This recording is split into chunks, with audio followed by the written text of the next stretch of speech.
آج کا ہمارا پہلا سوال ہے، اسلام میں عقیدہ ختم نبوت کی کیا اہمیت ہے؟ بنت اظہر، ابھی آپ نے بہت اہم سوال کیا ہے. آپ نے پوچھا ہے کہ عقیدہ ختم نبوت کی اہمیت کیا ہے. تو یاد رکھیے، عقیدہ ختم نبوت ہم مسلمانوں کا بنیادی عقیدہ ہے. اور یہ عقیدہ ختم نبوت یہ ہے کہ نبی کریم صلی اللہ علیہ وسلم کی ذات مبارکہ پر سلسلہ نبوت ختم ہو چکا. اب کسی کو نبوت عطا نہیں کی جائے گی. کوئی شخص خواہ وہ نمازیں پڑھے، روزے رکھے، زکوٰۃ دے اور حج کا فریضہ ادا کرے، لیکن اگر وہ نبی کریم صلی اللہ علیہ وسلم کو آخری نبی نہیں مانتا تو وہ دائرہ اسلام سے مکمل طور پر خارج ہے.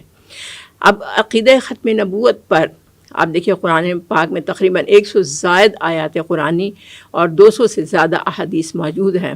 خود نبی کریم صلی اللہ علیہ وسلم نے باشگاف الفاظ میں فرما دیا تھا کہ انا خاتم النبیین لا نبی بعدی. دیکھیے، بھی آپ نے جو ذکر کیا کہ عقیدہ ختم نبوت کی کیا اہمیت ہے، تو اس میں آپ دیکھیں کہ جو عقیدہ ختم نبوت کے لیے، اس کے تحفظ کے لیے تاریخ اسلام میں جو سب سے بڑی جنگ لڑی گئی وہ جنگ یمامہ تھی. اس وقت جو ایک بہت بڑا نبوت کا جھوٹے دعوے دار تھا مسلمہ کذاب، اس کی کا پوری طرح قلاقمہ کیا گیا. یہ جو جنگ یمامہ تھی، اس میں بہت سے ہمارے برگزیدہ جو صحابہ کرام تھے، جن میں 700 حفاظ قرآن تھے، وہ شہید ہوئے. اور اس سے کہیں دگنے جو ہیں تاریخ میں، کہیں 1200 اور کہیں 1400 صحابہ کرام نے جو ہے نبی کریم صلی اللہ علیہ وسلم کی حرمت کے لیے، آپ کی ناموس کے لیے اور عقیدہ ختم نبوت کے لیے اپنی جانیں جو ہیں اس راستے میں اللہ کے حوالے کی.